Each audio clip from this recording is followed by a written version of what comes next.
Good morning, children. So, questions and answers. Which lesson can you guess? Yes, Great Stone Face. Do you think a mountain can bring wisdom in a person? Give your opinion.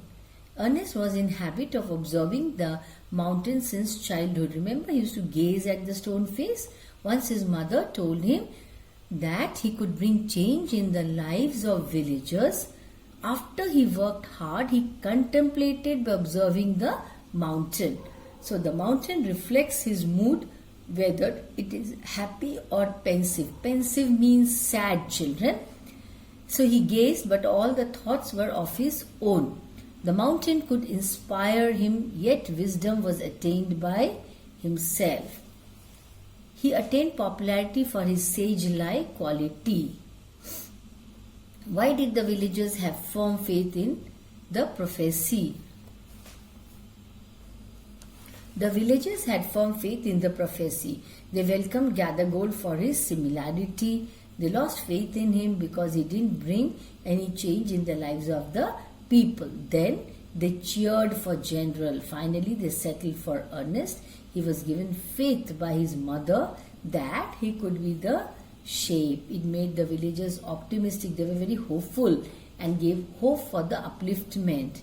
Thus, we can't accept it in a literary sense, but the hope it bestowed means showered on village, was beyond measures. That means it was immeasurable. Thus, there is no harm in having such prophecy, such thoughts. Okay, it reflects the simplicity of the believers. How was Ernest different from others in the valley? Ernest was well known among the people as a good and simple-hearted man. He was humble, hardworking and thoughtful. He used to deliver thoughtful words. That means his words were full of wisdom. All good things he would say from the depth of his heart. As he grew old, he became a renowned personality beyond the valley. That means everyone came to know about him.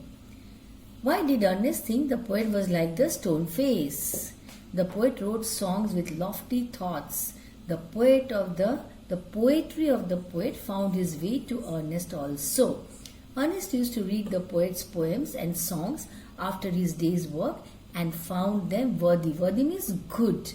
When the poet came to meet Ernest, he looked wise, gently and kind. Even the great stone face appeared bending forward to listen to his talk. For all these reasons, Ernest began to think that the poet was like the great stone face. That is what his thinking was. Who's Ernest? What did the poet himself say about his thoughts and poems? The poet confessed that he was not worthy to be compared with the stone face. His actions did not match with his thoughts. What made the poet proclaim the Ernest was the stone face? Proclaim is to declare. Yes, the poet heard Ernest while he was talking to his audience. Ernest was speaking from the depth of his heart and mind. He felt that Ernest's own life and characters were a nobler kind of poetry than he had ever written. The poet found great similarities between the misty white clouds around the great stone face and white hairs around the brow of Ernest. He is old now, that is why. So the poet declared that Ernest himself was the stone face. That means the poet is not the stone face. The poet says that Ernest himself is the great stone face. He is the one who looks like the great stone face, who by common consent turned out to be like the great stone face. Did Ernest believe that the old prophecy had come true? What did he say about it?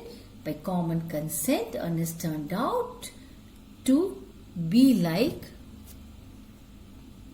the great stone face. No, Ernest did not believe that the old prophecy had come true. Even though everybody had agreed that he has the likeness of the great stone face, he himself hoped that some wiser and better man than himself would appear, bearing a resemblance to the stone face. That means he would look exactly like the stone face. Okay, now this is a reference to context. This is first passage.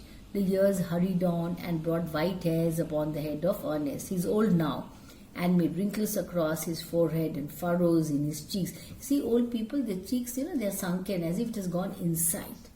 He was an old man, but not in vain had he grown old. More numerous than the white hairs on his head were the wise thoughts in his mind. So the white hairs in his head indicated the good thoughts, the wise thoughts that were there in his mind. And Ernest had ceased to be obscure, unsought for, undesired, had come the fame with so many seek. See, he never knew that one day he would become so famous. He had become famous beyond the limits of the valley. Not only did the people of valley knew him, but beyond that also everyone came to know about Ernest. So, college professors and even the active men of cities came from far to see and converse with Ernest, and he received them with gentle sincerity and spoke freely with them of whatever came uppermost or lay deepest in his heart or their own. While they talked together, his face would brighten unawares and shine upon them as with a mild evening light. So his face was shining. While Ernest had been growing old, God had granted a new poet to this earth. He too was a native of the valley, but had spent the greater part of his life in distant cities, pouring out his sweet music everywhere. Neither was the great stone face forgotten, for the poet had celebrated it in a poem. The songs of this poet found their way to Ernest. He read them after his customary toil, seated on the bench before his cottage door. As he read, he lifted his eyes to the mountain. Why did the writer say, "Not in vain grow old"? Ernest had turned into an old man with wise thoughts, and thus he became famous. Who visited him often and why? He was visited by college professors, active men of society to seek his advice. Why? Because Ernest was supposed to be very wise. What is a mild evening light? Ernest was gaining adulation from the visitors who came to seek his advice. Then his face would brighten and shine upon them, giving comfortable glare light. Why wasn't the great stone face forgotten? The great stone face was made immortal by Ernest's poem. What was his customary toil? The customary toil was the work he usually did to earn his living. That is the hard work. So that's all, children. Note down all these things in your notebook. Read and revise again and again. Thank you.